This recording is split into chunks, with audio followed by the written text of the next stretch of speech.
adelante, por eso nuevamente los invito a que se sumen a esta cruzada. Y nada más, pues, finalizar con agradecer tanto a Jonathan como a la Kika, que son parte ahora de, digamos, de esta presentación que van a hacer, muy interesante, y que se representa con la cantidad de gente que en estos momentos está ahora presente en el webinar, y no dejar de agradecer también al grupo de mujeres que me acompaña, en este caso, al apoyo dentro de lo que es la directiva, ¿cierto? A la Andrea, a la Rosario, a la Paulina y a la Antonia, que hacen un trabajo, ¿cierto?, bastante fuerte y bastante potente para que todas estas cosas se llenen a cabo. Solo eso. Muchas gracias, Rosario, Muchas gracias, por el minuto. Marcelo. ¿Qué? Muchas gracias, Marcelo. Gracias, Andrea, por la explicación. Y ahora, sin más, damos paso a nuestro primer expositor. Aquí la idea es que entre nosotros los mismos socios, que somos quienes integramos una gran red a nivel nacional de kinesiólogos de rehabilitación cardiovascular y cardiología, también relacionado con salud y actividad física, tenemos a tremendos expositores como son, como les dije, Jonathan Cano y la Erika Troncoso, que ya creo que se conectó. Jonathan nos saluda desde Valdivia. Él es kinesiólogo, magíster en fisiología clínica del ejercicio. Es docente también de la carrera de kinesiología y pedagogía en educación física en la Universidad San Sebastián en Valdivia. Y él se ha dedicado a ser investigador clínico, específicamente sobre la respuesta individual del ejercicio a fuerzas variables cardiometabólicas. Incluso tiene un fondo deporte adjudicado, así es que está en plena investigación. Ya, le pido a Jonathan entonces, por favor. ¿Dónde estás? Lo tengo silenciado, castigado a todo.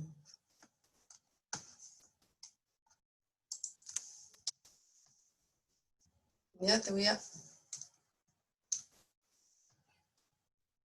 Ahí estás. Ya, Jonathan. Perfecto. ¿El audio está bien para todos? Sí, se escucha un poquito despacio, pero bien. Pero bien, ya voy a compartir entonces mi presentación. Vamos a agrandar esto. Le voy a pedir por favor a los demás que mantengan sus micrófonos en silencio como están actualmente y las preguntas las vamos a canalizar a través del chat, ¿ok? Las vamos a responder al final. Ya, perfecto. Rosario, la presentación está bien, ¿cierto? Está perfecto. Sí, sí. Ya. Gracias, Jonathan. Muy bien. Un poquito más fuerte, Jonathan, no. Sí, a ver, ahora yo voy a gritar un poco más. Bien, colegas. Bueno, muchas gracias a la presentación de Rosario. La idea hoy es compartir un poco acerca de cómo el ejercicio puede influir de manera positiva en el COVID, pero siempre teniendo consideraciones sobre el paciente metabólico, ya que es un paciente bien especial, eh, porque no solamente podemos hablar de patologías en particular como hipertensión, diabetes, obesidad, sino que todo, toda la maquinaria metabólica en estos pacientes se va a ver alterada. Y vamos a ir revisando cómo esto influye tanto en el contagio como en el desarrollo de esta patología, que está de moda, lamentablemente. Entonces, antes de hablar de paciente metabólico, recordar un concepto, ya que es súper importante para poder entender la disfunción metabólica. Y este concepto es la flexibilidad metabólica. ¿Qué entendemos por flexibilidad metabólica? La capacidad de un organismo para responder o adaptarse, ¿ya? De acuerdo con los cambios en la demanda metabólica o energética, así como en las condiciones, las condiciones o actividades predominantes. ¿A qué me refiero con esto? Ya que un organismo que está en buen estado y con buena salud metabólica ya va a ser capaz de poder utilizar los sustratos energéticos de la manera más eficiente. Ya como podemos observar acá en la imagen, el cuerpo, en específico tanto el músculo esquelético como el tejido adiposo, responde de distintas maneras de acuerdo a la actividad que estemos realizando. Por ejemplo, cuando estamos acostados descansando o durmiendo en específico, nuestros músculos y nuestro tejido adiposo no responde de la misma manera que cuando comemos, que cuando estamos sentados o cuando hacemos ejercicio. Entonces, este equilibrio exquisito que existe ya dentro de nuestro organismo sano, esperemos que todos estemos así hoy en día, en la patología metabólica se ve afectado. Entonces, toda esta definición que hable de flexibilidad metabólica el caso contrario o la situación patológica sería la inflexibilidad metabólica, que sería todo lo contrario, ajá, o la desregulación, ya que va a tener el organismo de poder utilizar de buena manera tanto el azúcar como las grasas, ya de manera eficiente en distintas situaciones en la vida. Bien, entonces entendiendo un poco o recordando en realidad este concepto de inflexibilidad metabólica, asociamos ya esta inflexibilidad a un síndrome, ya que en este caso es el síndrome metabólico. Este síndrome agrupa distintos factores de riesgo, en los cuales incluye la obesidad abdominal, una presión arterial elevada, disglicemia, dislipidemia, y recordar esto, un estado protrombótico ¿ya? Y un estado proinflamatorio. Entonces, no olvidemos estos dos conceptos que van a ser súper relevantes al momento de explicar y hablar ya de COVID-19. Bien, terminando con la introducción, entramos de lleno a cómo se relacionan estas dos situaciones patológicas. Por un lado, el COVID-19 ya es la pandemia que afecta actualmente a todo el mundo, y Chile no ha quedado ajeno. Ajá, tenemos un gran número de contagiados. Sin embargo, la tasa de mortalidad de esta patología en general es baja. ¿Ya? La tasa es de 1,4 o 2,3% de todos los pacientes contagiados. Bueno, si pensamos igual que la tasa de contagio es muy grande, ya este 1,4 a 2,3% también es un número importante. Ahora, ya, ¿qué es lo que se ha visto hasta el momento? Que los pacientes con enfermedades cardiometabólicas, ajá, que contraen COVID-19, se asocian ya a las formas más graves de esta enfermedad. Lo cual no es un buen aliciente, pensando en que tenemos una pandemia ya de base, tanto de obesidad, de inactividad física, y las tasas también de hipertensión y diabetes son muy altas, sobre todo en Chile. Entonces aquí ya vamos observando cómo pudiese influir de manera negativa esta condición patológica metabólica sobre el COVID-19. Ahora, ¿qué es lo que se ha visto? ¿Ya? Se ha observado que el metabolismo se transformaría en un regulador crítico tanto de la susceptibilidad de padecer COVID-19, tanto en el proceso de recuperación y en el proceso de supervivencia. O sea, si un paciente tiene un mal estado metabólico o alguna patología cardiometabólica, va a estar más susceptible a contraer la enfermedad, su recuperación va a ser más lenta y su supervivencia va a ser menor. ¿Ya? El panorama, como les comentaba, no es muy alentador. ¿Y cómo se sacan estas conclusiones? ¿Ya? Se ha observado que existe un link entre el metabolismo y las enfermedades infecciosas. A peor metabolismo, mayor tasa de infección. ¿Ya? Eso es lo que existe. ¿Y cómo se determinó eso? Primero, cuando un paciente presenta alguna patología metabólica, ¿ya? Facilita primero la infección viral. Vamos en las diapos siguientes a ver cómo ocurre este proceso, pero tener eso en cuenta. Enfermo metabólico va a ser o va a permitir una entrada del virus con mayor facilidad. Y lo otro, que ya tener alteraciones metabólicas de base va a generar un desarrollo de patologías asociadas a COVID-19, independiente de la carga viral. Ajá. Entonces, ¿cómo esto lo podemos ejemplificar? Supongamos tenemos dos pacientes, uno sin alteraciones metabólicas y otro con alteraciones metabólicas. ¿Ya? Al paciente 1 que no tiene problemas metabólicos, se contagia con COVID-19 y tiene una carga viral bastante alta. Pero, como su metabolismo está en buena condición, va a poder responder de mejor manera que un paciente con patologías metabólicas que se infecte con COVID-19 y tenga una carga viral baja. Las consecuencias de esta carga viral baja pueden ser nefastas en comparación a un paciente no enfermo.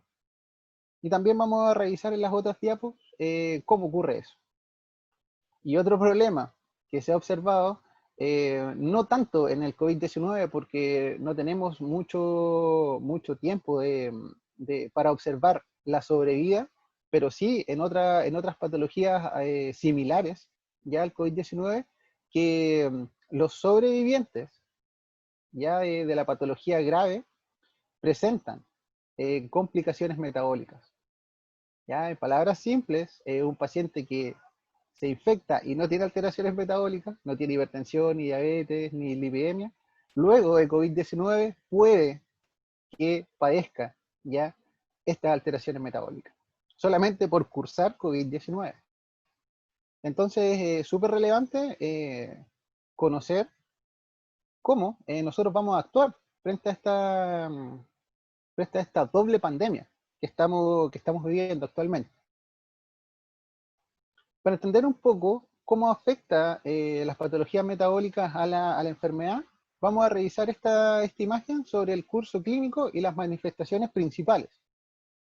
Tenemos estos 3 puntos importantes, ¿ya? El primero, el punto de contagio, ¿ya? O la infección como tal.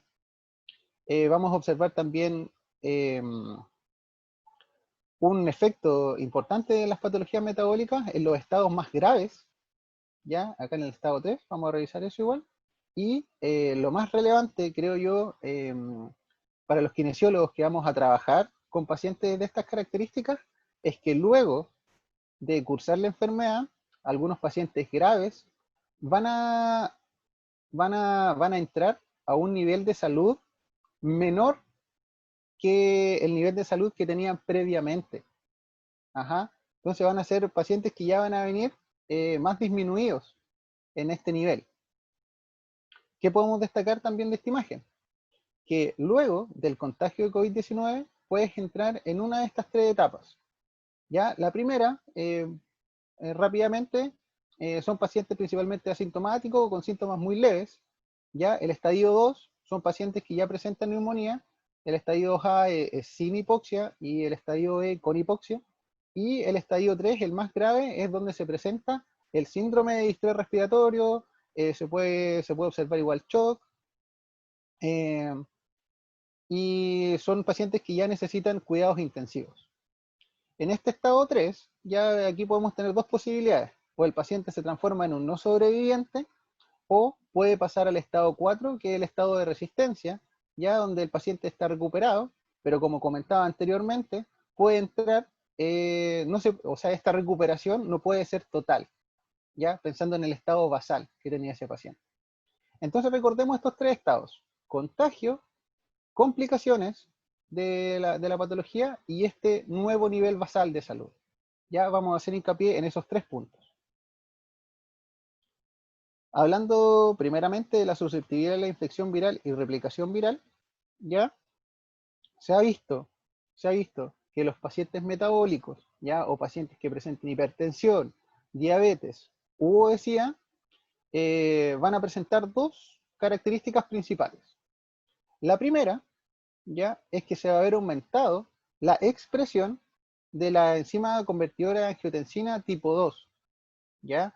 Esta enzima tiene como función principal regular el sistema renina-angiotensina-aldosterona, ya, produciendo un efecto antiinflamatorio y antiproliferativo. El tema es que eso ocurre cuando ya tenemos estas patologías, a modo de respuesta o a modo de defensa, ¿ya? Se activa entonces esta enzima que nos ayuda a poder mantener el ambiente interno más bien regulado.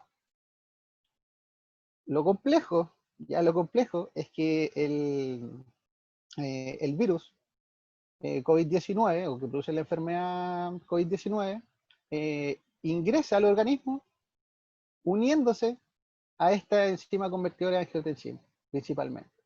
Entonces, si tenemos pacientes que tengan una mayor expresión de esta enzima, se va a hacer mucho más fácil ya que el virus entre a tu organismo. Entonces hay un camino mucho más fácil, como comentaba, para la infección viral.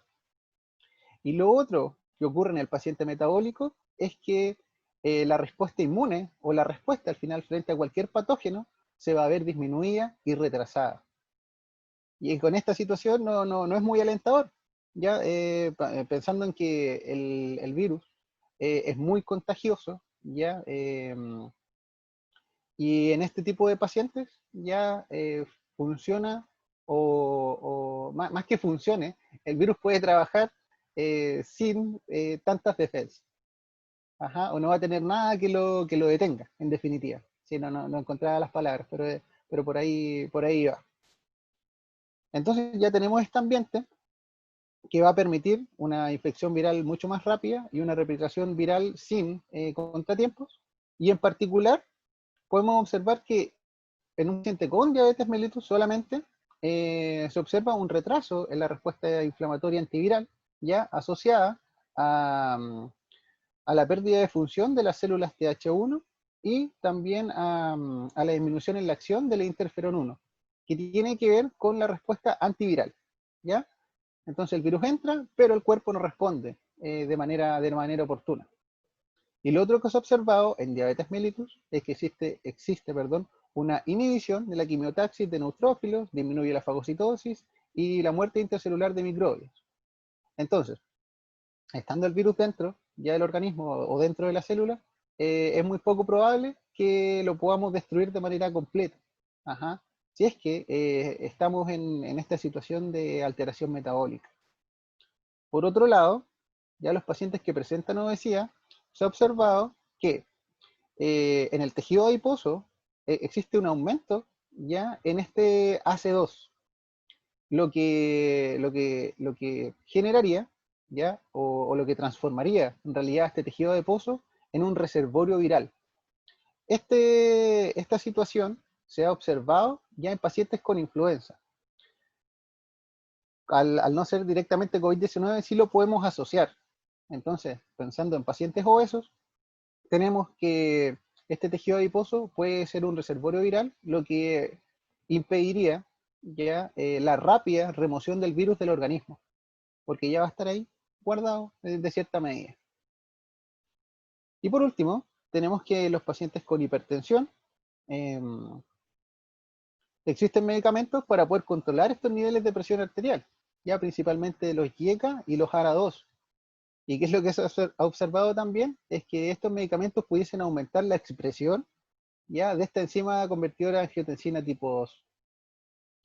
Entonces, en el paciente metabólico vamos a ver que el virus puede entrar mucho más fácil al organismo por esta sobreexpresión del AC2 y también una lenta remoción o un lento ataque ya del sistema inmune porque la respuesta va a estar disminuida, solamente por tener alteraciones metabólicas.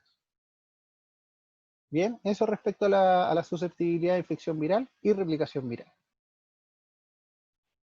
Ahora, en cuanto a la gravedad y las complicaciones del COVID asociadas al paciente metabólico, puse esta imagen para recordar que esta etapa, ya la etapa 3, la etapa que necesita cuidados intensivos, también va a estar influenciada por las alteraciones generadas por esta disfunción metabólica. ¿Y qué es lo que se ha observado también? Bueno, recordar que la gravedad y las complicaciones asociadas al COVID van a estar determinadas por la viremia o la cantidad de virus que ha atacado tu cuerpo, ¿ya?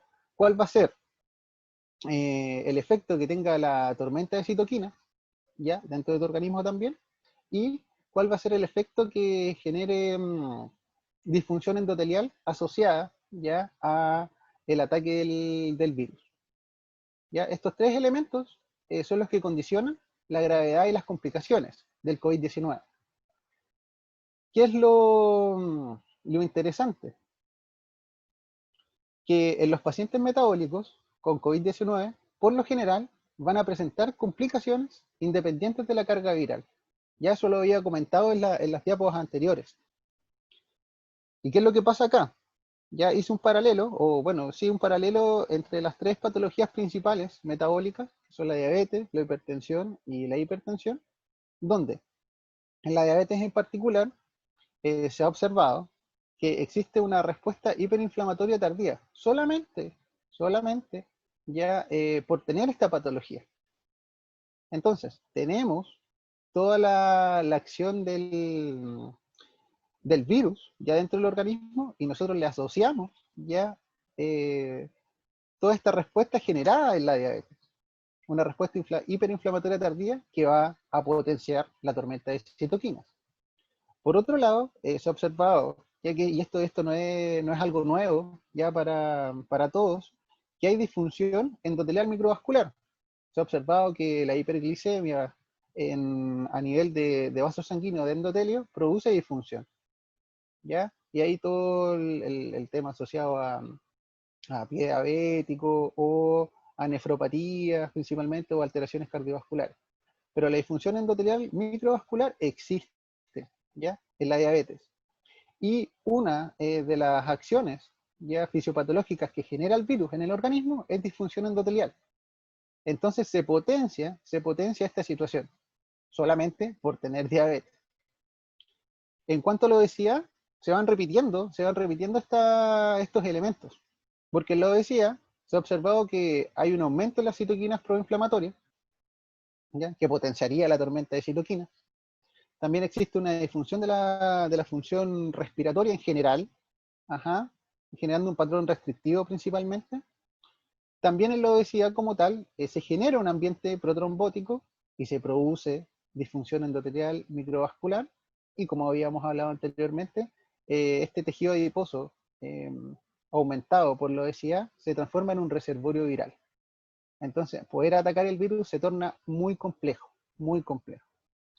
Por último, en la hipertensión, ya la sobreactivación del sistema renina-angiotensina-aldosterona genera en el organismo un estado proinflamatorio y procoagulante, lo que potenciaría ya la disfunción endotelial. Sí, como les comentaba entonces, ser un paciente metabólico o tener algunos de estos factores o de estas patologías metabólicas va a generar que el curso de la enfermedad asociada al COVID-19 sea peor, donde podemos encontrar una mayor cantidad de complicaciones, donde la recuperación se vuelva lenta e incluso podemos hablar de una mayor tasa de muerte, que se ha asociado estadísticamente. En síntesis de este tema, podemos decir que la respuesta inmune desregulada y la disfunción microvascular en los pacientes metabólicos puede contribuir ya a las complicaciones en COVID-19. Entonces eso tener en cuenta. Ahora, les comenté sobre cómo patologías en solitario ya pudiesen generar efectos sobre tanto la infección viral como las complicaciones. Pero ahora, ¿cómo podemos relacionar estas características? Un estudio hecho por Mark este año, ya hace un mes, sí, en junio, sí, justamente un mes y un par de días, él hizo lo siguiente.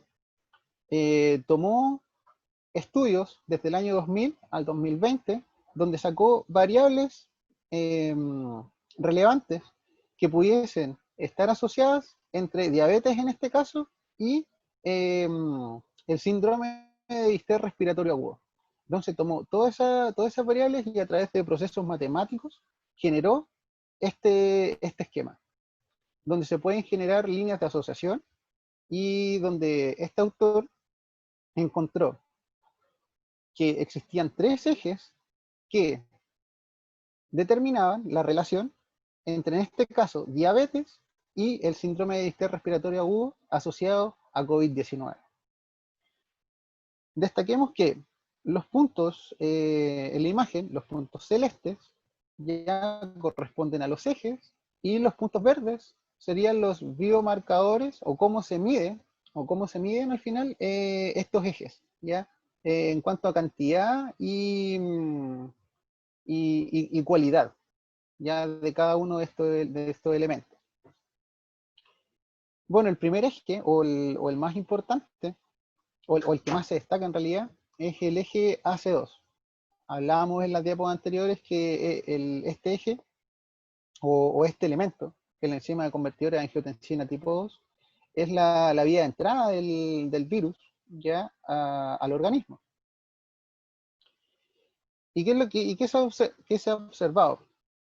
Que en pacientes que ya presentan hipertensión y están medicados y tienen enfermedades cardiovasculares de base y además presentan diabetes, esta enzima se va a ver elevada, ¿ya? Y con este análisis matemático se observó que este elemento, el AC2, se relacionaba directamente, ¿ya?, con el síndrome de distrés respiratorio agudo en el paciente COVID. Por otro lado, el autor nos habla de un eje hepático, ¿ya? Este eje hepático tiene que ver principalmente con la disfunción hepática. Existe un marcador, ya principalmente una enzima hepática, que es la ALT, que en estudios recientes se ha observado que la elevación ya sérica del ALT es un predictor de síndrome de distrés respiratorio en un paciente recién contagiado de COVID. Por otro lado, se ha observado también que la elevación de este ALT es un predictor de síndrome metabólico y de diabetes. Entonces, nosotros ya podemos ir pesquisando ya ciertas situaciones, por ejemplo, alteración en el metabolismo hepático o ya ir observando daño hepático como un precursor o como, no, más que un precursor, como un signo de alerta, tanto para la generación de diabetes como para la aparición de este síndrome de distrés respiratorio agudo en el paciente COVID. Ya son situaciones que se dan en estos dos campos, en el paciente metabólico y en el paciente COVID. Y por otro lado, algo que igual revisamos, ya tiene que ver con el tercer eje, que es el eje inflamatorio. ¿Qué es lo que se ha visto? En pacientes con COVID-19 ya hay un aumento en la expresión de citoquinas a través de las tormentas de citoquinas que se generan y también una disminución en la función del sistema inmune. Ambas situaciones, aumento de las citoquinas y una disminución de la función del sistema inmune, se ha asociado ya a procesos de alteración metabólica, como se ha visto un aumento de la inflamación de bajo grado, por ejemplo, en diabetes, en obesidad, en hipertensión, y también estos cambios a nivel de sistema inmune, o esta situación de inflamación mantenida, se asocia también a síndrome de distrés respiratorio. Entonces, todos los elementos ya que podamos observar en el paciente metabólico, estado inflamatorio, daño de algunos órganos importantes como es el hígado, ya expresión o sobreexpresión, en este caso de la AC2, se transforman en predictores de complicaciones o de una enfermedad grave ya por COVID-19. Directamente que un paciente tenga diabetes, que esté diagnosticado con diabetes, no se va a asociar a síndrome de distrés respiratorio agudo de manera directa. Pero existen todos estos elementos, el AC2, el daño hepático y estos procesos inflamatorios, que sí o sí nos van a llevar a esta situación catastrófica. Bien, eso respecto a esta situación. Y ahora el principal mensaje, ya que el principal factor de riesgo para COVID-19 grave va a ser la pobre salud metabólica. Ya eso es un hecho. Se ha observado tanto en estudios anteriores como en el panorama que se está vislumbrando actualmente. Bueno, no les voy a nombrar uno por uno todo lo que sale en estos cuadritos, pero sí dejar claro que existen paralelos entre síndrome metabólico, diabetes mellitus y COVID-19. Ya principalmente por los órganos que se ven afectados. A nivel cardíaco, las patologías metabólicas van generando daño a ese nivel y la infección viral también. ¿Tenemos una situación de inflamación crónica ya mantenida en los pacientes metabólicos? Sí. Ya esto se puede asociar también de manera aguda con la tormenta de citoquinas en el COVID-19. Tenemos estados protrombóticos en la patología metabólica, sí. Ya hay una de las características del COVID-19 es generar ya estados de microcoagulación, ajá, que incluso se asocian a alta mortalidad. Por otro lado, padecer alguna alteración metabólica va a generar daño a nivel muscular y el COVID-19 también. Daños a nivel cerebral también podemos encontrar, alteraciones a nivel respiratorio, principalmente asociadas a la obesidad en el paciente metabólico y todos los efectos que ya conocemos del COVID en el sistema respiratorio. También se puede hacer un paralelo a ese nivel.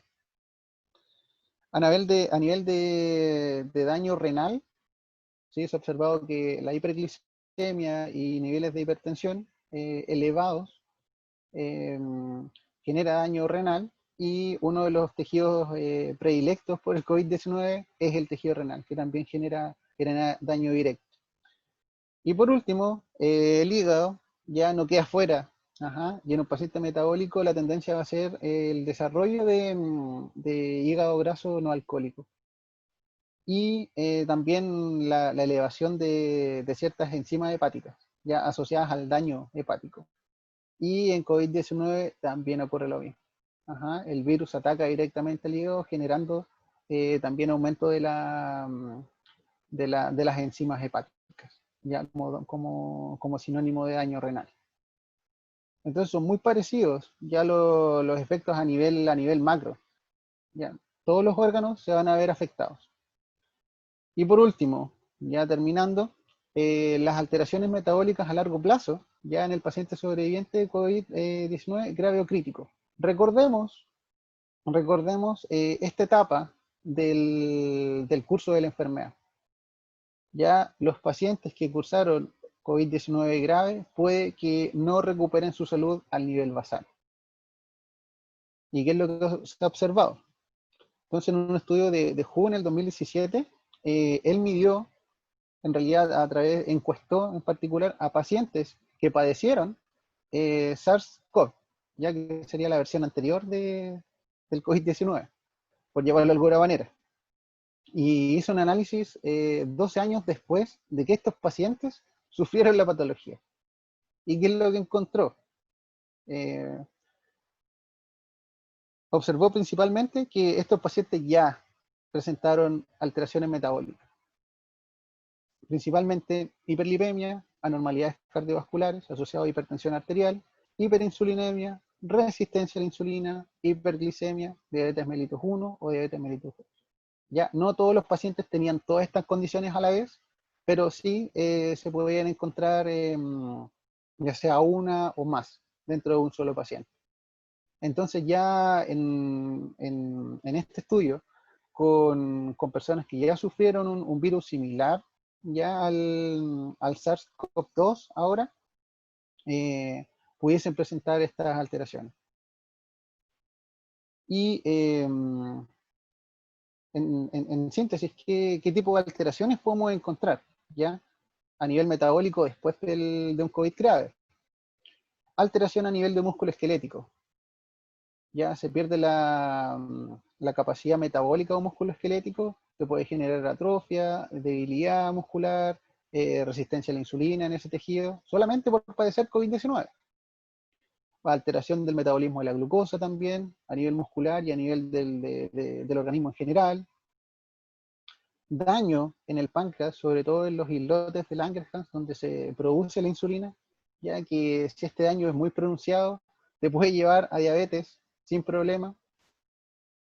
Daño a nivel psicológico y conductual, ya donde los pacientes luego del COVID-19 quedan con menos interés hacia la actividad física y más interés hacia la comida, ¿ya?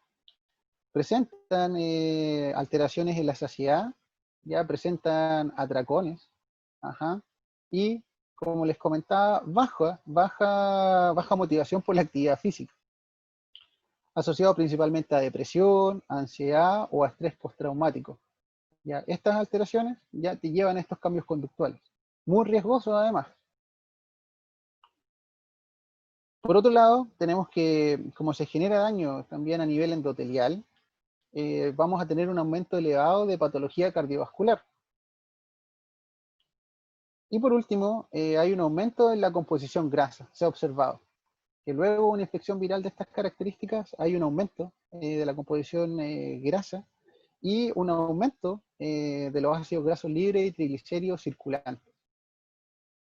Entonces, si teníamos un paciente ya que contrajo COVID-19 y no tenía alteraciones metabólicas, lo más probable es que se transforme en un paciente metabólico que va a tener más riesgo a futuro de contagiarse nuevamente. Que habíamos visto que un paciente metabólico por sí solo tenía una mayor susceptibilidad a contagiarse. Y bien, muchachos y muchachas, terminando ya a modo de conclusión, recordar de que un paciente metabólico va a estar más susceptible a contraer el virus, ya de que se replique mucho más rápido y que genere complicaciones, ya complicaciones graves, ya, o que el paciente se transforme en un paciente COVID-19 ya con necesidad de cuidados intensivos y ventilación mecánica, por ejemplo.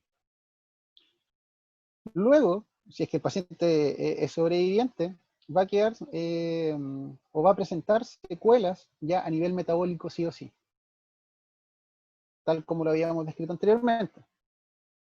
¿Y por qué hice este esquema como un círculo? Porque en realidad se transforma en un círculo vicioso.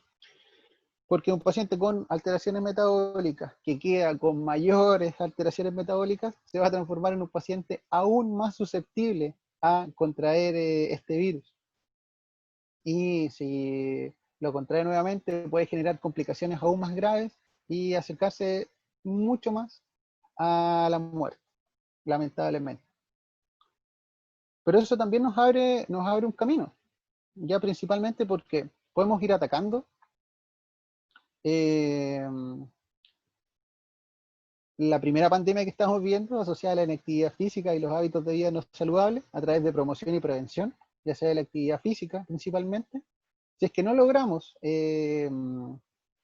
atacar a ese nivel, podemos ya aplicar ejercicio físico controlado para reducir estos factores de riesgo cardiovascular, diabetes mellitus 2, obesidad, hipertensión, dislipidemia. Y si es que ya no pudimos tampoco estar con esos pacientes a ese nivel, quizás los podemos tomar ya en una etapa de rehabilitación. Si son sobrevivientes de COVID-19, estos pacientes sí o sí deben ser tratados ya por un equipo multidisciplinario, donde se encuentre un kinesiólogo que conozca ya de los efectos metabólicos que puede generar el COVID-19. Bien, espero que no haya hablado muy rápido y se haya entendido, pero si hay preguntas las respondemos después. Sí, está perfecto, Jonathan. Te pasaste, muchísimas gracias. La verdad es que tu exposición fue destacadísima para mí, fue súper clara. Hemos estado participando a la gente que está en nuestras redes sociales a través de historias de Instagram, de algunas frases que son tremendamente importantes. Yo creo que nos queda muy claro que hay que entender el COVID como una patología sistémica. Y cuando entendemos que lo que afecta principalmente es la disfunción endotelial, y a los que nos gusta la fisiología del ejercicio, decimos tates, kinesiólogo, ¿cierto? No hay nada que sea más efectivo y más eficiente en mejorar la disfunción endotelial que el ejercicio físico, y toda la explicación metabólica no le puede dar, pero de todas maneras es mejorar la condición física del paciente. Además que el paciente también agradece devolverle la funcionalidad que tenía antes, ¿ya? Y me sorprendió, debo decir que un poquito gratamente, que vamos a tener pacientes para rato, ¿cierto? Ahora es cuando los kinesiólogos tenemos que, si bien empezamos duro en la parte del intensivo, en la parte de destetar oxígeno, en rehabilitar al paciente para que se vaya de alta, nuestros pacientes COVID, que nosotros pensamos, pucha, no se nos está infartando nada y no tenemos pacientes, se están transformando en pacientes con una muy mala capacidad cardiovascular. Y ahora Jonathan también nos da la evidencia para decir que estos pacientes son pacientes cardiometabólicos, van a tener alteración de sus patologías, ya sea preexistentes o aparecen dislipidemias, aparecen hipertensiones, porque hay un daño en el órgano más grande del cuerpo, que es el endotelio. Y lo único que funciona con el endotelio realmente, hay gente que dice que las estatinas también ayudan, yo digo que es el ejercicio, de todas maneras, y además que es gratis, ¿ya? Entonces, Eso es es cierto, importante, los que siguen trabajando todavía en hospitalizados e incluso en intensivo, educar al paciente y educar a la familia para que no se vaya a su casa a ser cuidado y almacenado como una guagua recién nacida, una ¿cierto? joyita, una joyita. Una joyita que sobrevivió. Pero no queremos que Ah, sobrevivan, queremos que vivan y que que disfruten, vivan. exacto, ¿ya? Que disfruten de retomar sus roles, de retomar, si es posible, su actividad laboral, cosas que a lo mejor ellos pensaban que no iba a regresar, y eso es de todas maneras trabajo del kinesiólogo. Entonces ahí vamos uniendo un poco los cabos con lo que hizo recién la directiva, de dar la especialidad ante el ministerio, de presentarse con el DENAC, con el colegio kinesiólogo, de fortalecer finalmente el gremio, porque somos tremendamente relevantes y esto va a seguir siendo así. ¿Ya? Me Así es. emocioné con la presentación de Jonathan. Eso, no, súper, súper buena reflexión, Rosario. No, sí estoy buena para reflexionar. ¿Ya? Eso. Lo que pasa es que lo que hemos trabajado con COVID, yo creo que acá hay muchos, somos más de 160 personas, somos 176. Y algunos pueden ser más orientados hacia bariátrico, otros más hacia cardio, pero la verdad es que en este momento de pandemia todos los kinesiólogos estamos metidos en COVID, todos. Si no es Sí, COVID, po. es off-COVID. Entonces, Ajá, sí. siempre estamos ahí metidos. ¿Ya? Y lo que nosotros siempre tratamos de devolver es funcionalidad al paciente, la misma formación de base que tengamos. Por eso, no perder nunca el foco, que es el paciente, devolver su funcionalidad, protegerlo de nuevos eventos y así aportar también a la salud individual, pero también a la salud pública de nuestro país. Muchas gracias, Jonathan, la Así verdad es es. que admirable. A los que preguntan por la grabación, va a quedar disponible en nuestro canal de YouTube, que va a ser compartido a través de nuestras redes sociales. Buenísimo. Y muchas gracias, Jonathan. Puedes, No, mute. De ahora en eso, voy a adelante, sacar esto. las Muchas preguntas gracias. las agradeceríamos a través del chat para después ir concentrándolas para nuestros expositores y es una mesa redonda. Le damos entonces ¿Cómo? ahora el El espacio paso a a Erika Troncoso. Erika. ¿Dónde ¿Cómo? estás? Voy Aquí a dejar de estoy. Ahí compartir. Ahí estás. está. Erika Troncoso, kinesióloga, diplomada en cardiorrespiratorio, de NACE, de cardiología y cirugía cardiovascular, kinesióloga, magíster, el cartel decía candidata, pero hay que darle el mérito de que ya es magíster. En plena pandemia sacó su título de magíster en fisiología clínica del ejercicio, somos colegas de la misma universidad, pero además hace un link muy importante porque es coordinadora nacional del capítulo de salud y ejercicio físico de la Sociedad Chilena de Cirugía Bariátrica y Metabólica, y además está encargada del programa de cardiometabólico de la clínica Indisa, junto con la rehabilitación post-COVID de la misma institución. Erika, damos pie a tu presentación. Agradecemos a todos los participantes que han estado activos observando a nuestros expositores y doy pie a tu power. Dale. Bueno, hola a todos. Rosario, dime si se escucha bien, porque tuve problemas un poco con el internet. ¿Está bien? ¿Se escucha Se bien? escucha muy bien y se ve perfecto. Perfecto, ya. Bueno, hola a todos, buenas noches ya. Estos van a ser los temas que voy a tocar, ¿ya? No me voy a tener mucho en esta diapo. Bien, siguiendo con la excelente presentación de Jonathan, gracias Jonathan. Acá voy a hablar en relación a los factores que predisponen los sujetos con obesidad desde el punto de vista como más mecánico, ¿cierto? Tenemos factores biomecánicos, sabemos que un paciente obeso tiene un patrón restrictivo, ya tiene una disminución de la compliance, por lo tanto una capacidad residual funcional, lo que puede determinar, ¿cierto?, un aumento o cierto grado de hipoxemia en algún momento de su etapa, digamos, de la obesidad, lo que contribuye a empeorar su condición en caso de que este paciente caiga en ventilación mecánica, conociendo todos los efectos perjudiciales que un paciente se expone, digamos, a estar en ventilación mecánica con bloqueadores musculares, ¿cierto? Y ciertos medicamentos también que favorecen a la pérdida de masa muscular, etcétera, ¿ya? Vamos a hablar más en detalle un poquito más adelante. Además, existen factores socioeconómicos asociados a este aumento de la vulnerabilidad y de la probabilidad de que curse con un mayor grado de severidad un paciente con obesidad. Y hay estudios que muestran que disminución o bajo nivel de actividad física tienen un peor pronóstico en el curso de SARS-CoV-2, ¿ya? Además, como bien lo mencionó Jonathan, tenemos este componente inflamatorio de bajo grado, donde va a impactar directamente en el sistema inmunológico. Además, esto mismo contribuye, este estado inflamatorio, como bien dijo Jonathan, que no me voy a tener mucho acá, contribuye a encontrarnos con un cuadro metabólico también deteriorado, alterado, un sistema de renina-angiotensina también muy activado, lo que va a empeorar incluso después de estar hospitalizado, simplemente con el hecho de estar en confinamiento. Incluso la inactividad física activa mucho más el sistema de renina-angiotensina y por lo tanto, ¿se me pegó? Espérame, ahora sí.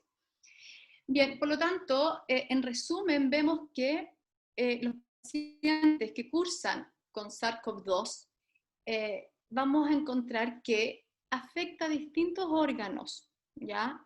Como lo muestra esta imagen. Por lo tanto, va a empeorar el cuadro de base y las comorbilidades asociadas a la obesidad. O sea, si el paciente ya era sarcopénico o tenía un porcentaje aumentado de grasa, después puede que quede más obeso, porque va a perder la proporción de pérdida de masa muscular con el tejido graso, va a ser distinto y va a quedar un paciente con obesidad, pero con poco músculo. Entonces, vamos a encontrarnos con este paciente después de un cuadro agudo, séptico, y además con estas patologías de base. Por lo tanto, el sistema inflamatorio, esta inflamación crónica de este paciente va a continuar, y por el hecho de la rehabilitación, ¿cierto? Eso lo va a mantener, va a disminuir, digamos, todas las alteraciones de la etapa aguda, ¿ya? Por eso que es importante, que más adelante voy a hablar de la importancia de la rehabilitación precoz en estos pacientes. Vemos acá, por lo tanto, que para ver este escenario completo en este paciente obeso, este paciente metabólico, que se enferma con COVID-19, de base sabemos que tiene todas estas alteraciones fisiopatológicas que determinan un estado inflamatorio de bajo grado. Además, si sumamos a ello los efectos deleterios de la estadía en unidades de cuidado intensivo, es decir, pérdida de masa muscular, de la función muscular, contribuye también esta pérdida junto con los corticoides y algunos medicamentos y la inflamación como tal y esta carga viral, la alteración de la sensibilidad de la insulina. Dentro de ello nos vamos a encontrar con alteraciones también del metabolismo de los lípidos, etc.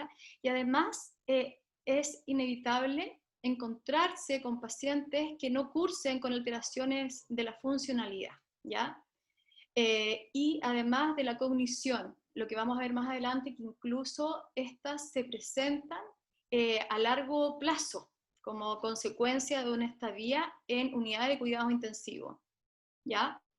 Vemos entonces que nos vamos a encontrar con un paciente sarcopénico, probablemente más sarcopénico como estaba, ¿ya? Y si sumamos este SARS-CoV-2, ¿cierto? Esta cascada de inflamación, ¿ya? Que justamente disminuye la respuesta inmune de este paciente, y eso mismo también hace que se potencie aún más este cuadro de inflamación.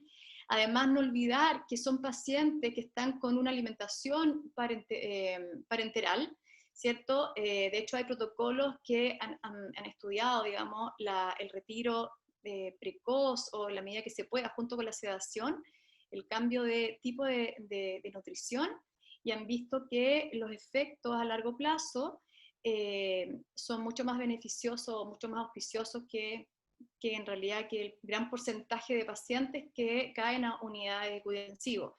Vemos también que algunos fármacos contribuyen a esta sarcopenia porque inhiben la vía mTOR, ¿ya? Y además se ha visto que la hiperglicemia, producto también del corticoide, como también dijo Jonathan, ¿cierto? Esta sepsis va a producir un estado de hiperglicemia, ¿ya? Y de hecho también hay estudios que dicen y que evalúan que en la medida que se controla mejor estos grados de hiperglicemia, el daño de la debilidad muscular adquirida en la UCI es menor, ¿ya? Así que Por lo tanto, todo esto contribuye a aumentar la morbimortalidad. Vemos un paciente con un deterioro de la salud metabólica y también de la funcionalidad. Vemos acá en este estudio, que es del Reino Unido, ya con un N bastante grande, vemos que consideran la obesidad como un factor de riesgo independiente de mortalidad, en conjunto con la enfermedad cardíaca crónica, la enfermedad pulmonar crónica, enfermedad renal, y además la enfermedad hepática severa y moderada. ¿Ya? Por otro lado, este es un estudio que se hizo en Estados Unidos, en 6 clínicas, hospitales de Estados Unidos, y se dieron cuenta que, a diferencia de Europa, había un porcentaje mayor de jóvenes que ingresaban a unidades de cuidados intensivos, ¿ya?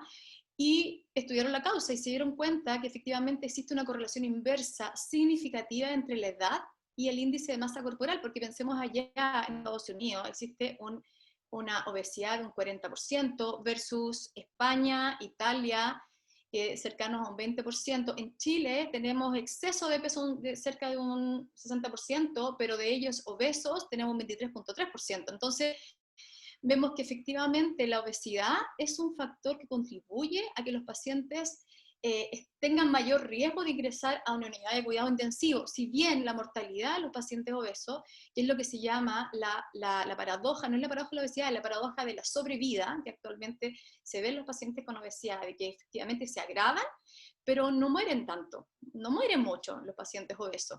Por lo tanto, eso significa que vamos a tener un N importante de pacientes que nos va a llegar con esta situación, con esta condición general de sarcopenia, ¿cierto? Con una alteración del equilibrio importante, bueno, todo lo que contribuye, ¿cierto?, a una estadía prolongada en UCI, ¿ya? Alteración de la cognición, ¿cierto? También de trastornos de algún grado psiquiátrico, depresión, ansiedad, que los hemos estado viendo bastante ahora con los pacientes que nos han llegado. Por lo tanto, si nos concentramos en la situación de Chile, vemos que a la fecha, esta fecha de hoy día, ¿cierto?, tenemos ese número de contagios, ¿cierto? Y este estudio, que es un estudio chino, muestra que, uno de los primeros que salió, que dice que existe una estadía hospitalaria de 28 días, por lo tanto estos pacientes van a estar a lo menos 28 días hospitalizados, ¿ya?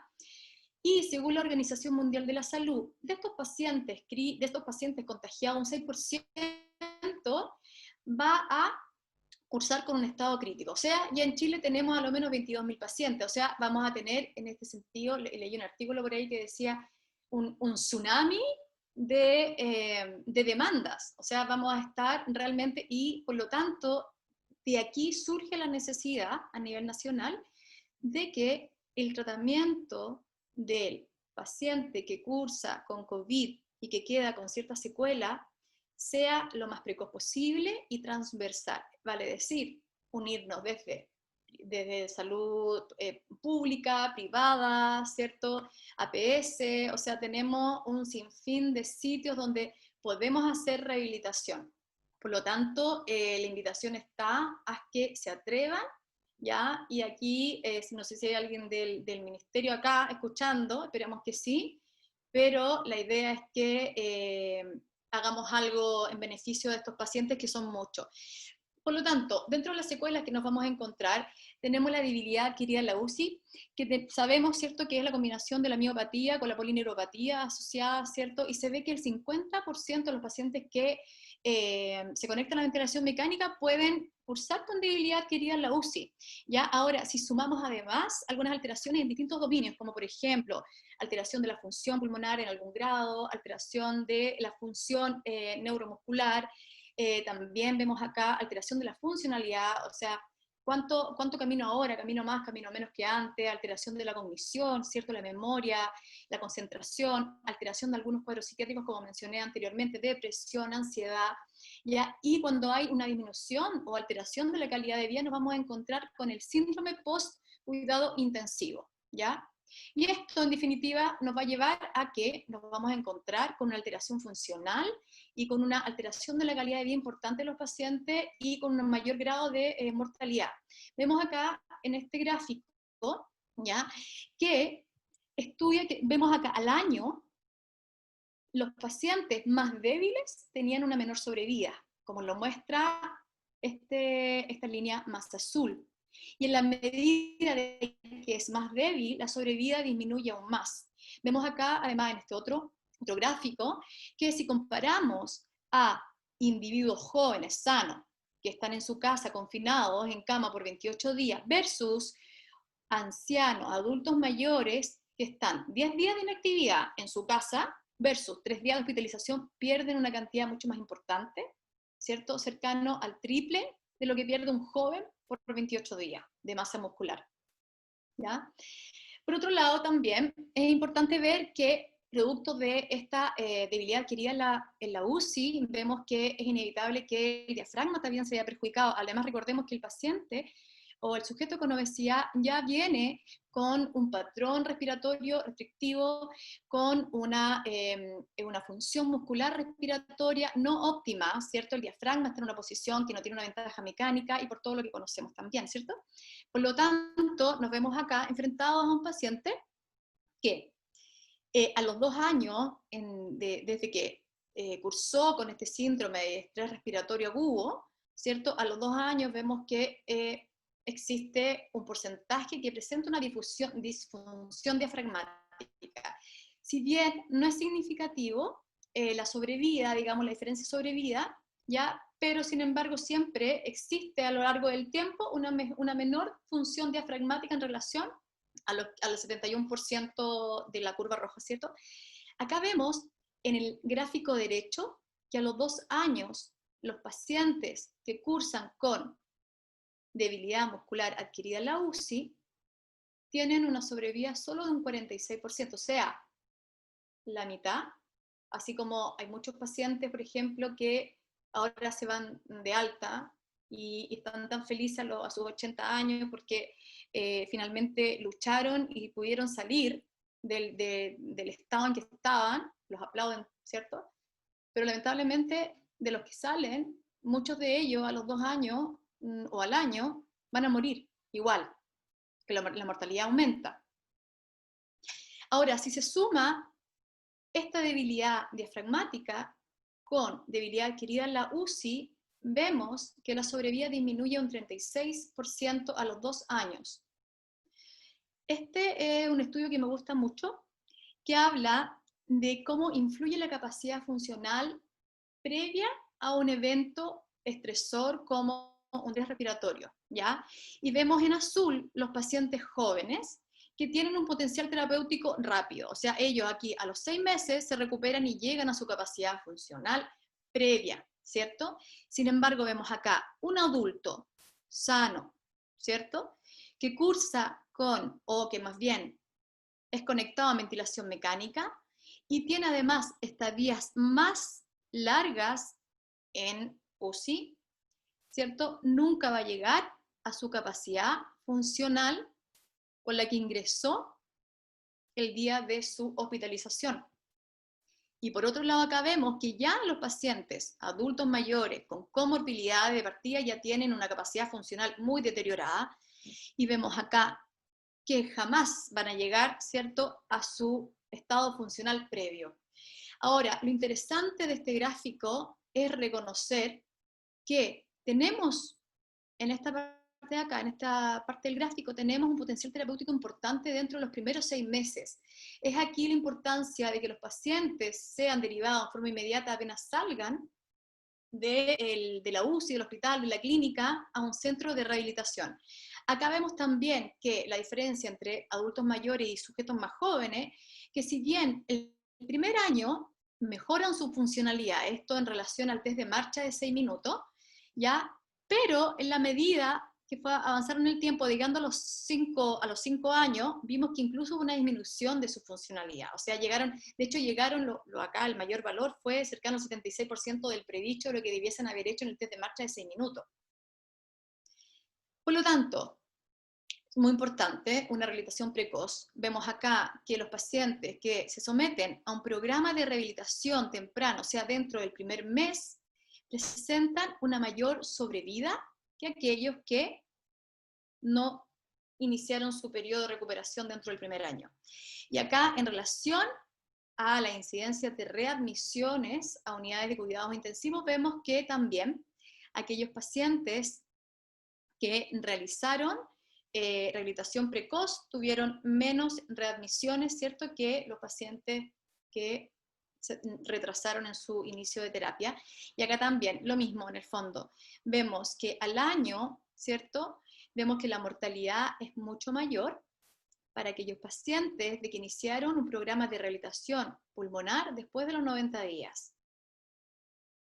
Además, acá no tenemos que olvidar que nos hemos dado cuenta que estos pacientes no necesariamente empezaron a tener que rehabilitar con nosotros, o sea, es multifactorial.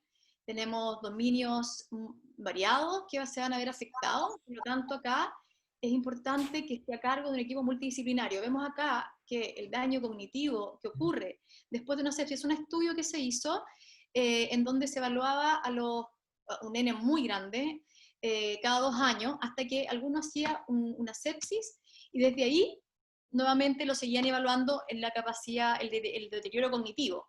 Y vemos acá que los pacientes con daño cognitivo moderado a severo, de 6.1%, después de la sepsis, esta disminución en su función cognitiva fue 16.7%, o sea, el daño fue mucho mayor, y esto puede incluso perdurar 8 años.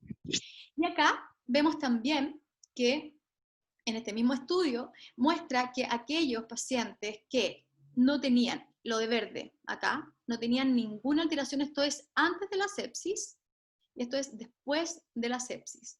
Ya aquellos que no tenían ninguna limitación en su funcionalidad, caminar, barrer, etc., después del cuadro, vemos del cuadro séptico, vemos que a los 5 años a lo menos tienen 1.5 o cerca de 2 alteraciones funcionales, alteraciones de la vida diaria, instrumentales o alteradas, ¿ya? Y acá vemos, por ejemplo, los con limitación de la funcionalidad severa, o sea, los que ya venían ya con una limitación funcional importante, casi que duplicaron su limitación en sus capacidades funcionales. Lo que se vio más alterado fue la capacidad de la marcha, y acá vemos también que el costo de salud asociado a un daño, ¿cierto?, cuando coexisten 2 enfermedades también es mucho más, o sea, cercano acá yo lo saqué que es como $63.000, una cosa así. Esto es en costo de moneda canadiense. Ahora, este es otro estudio que salió hace, yo creo que un mes más o menos, que muestra que el síntoma que más perdura dentro de los 2 meses es la disnea, y vemos que a lo menos la mitad de los pacientes todavía a los 3 meses presentan a lo menos 3 síntomas. ¿Ya? Por lo tanto, considerando todos estos factores, ¿ya?, considerando estas complicaciones a largo plazo probables con los que nos vamos a encontrar con estos pacientes COVID-19, sabemos que el manejo debe ser multidisciplinario, multidimensional y ojalá de una intervención precoz, ¿cierto?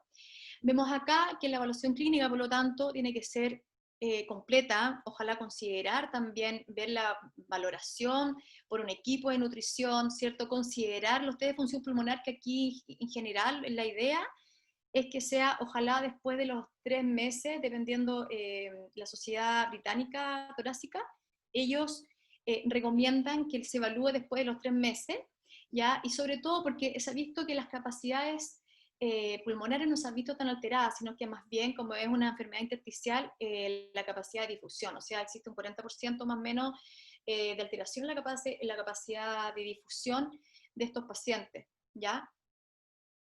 En relación a la evaluación kinésica, la idea es que si podemos evaluar la fuerza de la musculatura respiratoria, es fantástico, ¿ya?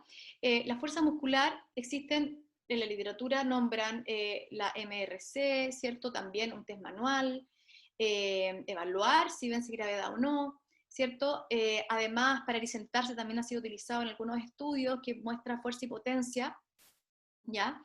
Dentro de las escalas, la idea también es poder evaluar equilibrio, poder evaluar la capacidad de ejercicio también aeróbico. Acá nombran el test de marcha de 100 minutos, pero para quienes hacen telerehabilitación probablemente pueden hacer el test de parar y sentarse de 1 minuto, que se ha visto que tiene una muy buena correlación con el test de marcha de 6 minutos y además tiene una muy buena relación con la capacidad de saturación del paciente.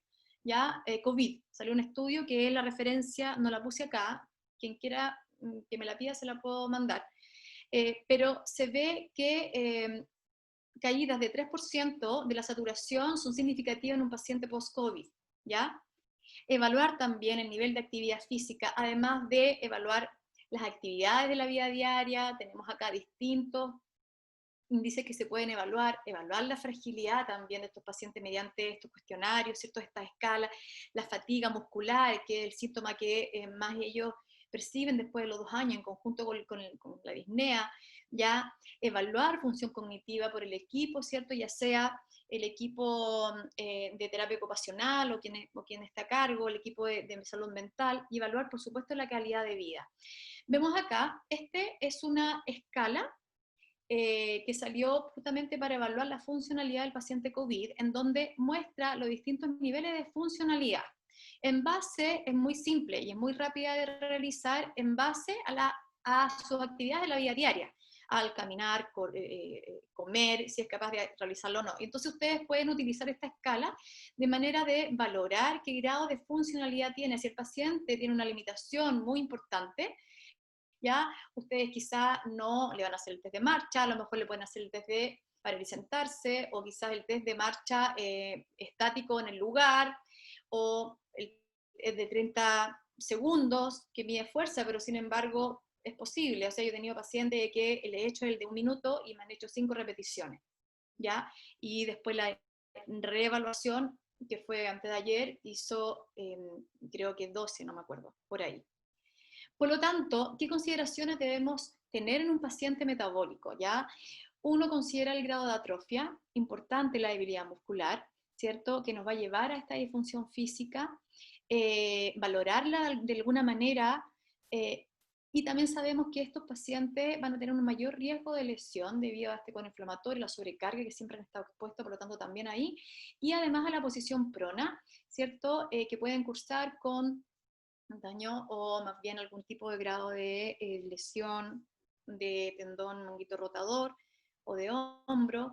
También se ve exacerbada esta respuesta disautonómica, terminan con pulsos muy elevados, por lo tanto acá se recomienda utilizar la escala de Borg más que el pulso, no dejar de lado esta osteosarcopenia, sobre todo después de la sepsis también, que también existe cierto daño también a nivel del hueso, por lo tanto, si ha estado mucho tiempo en estadías de UCI, quizás al principio tener mucho cuidado con los ejercicios de impacto, ¿ya?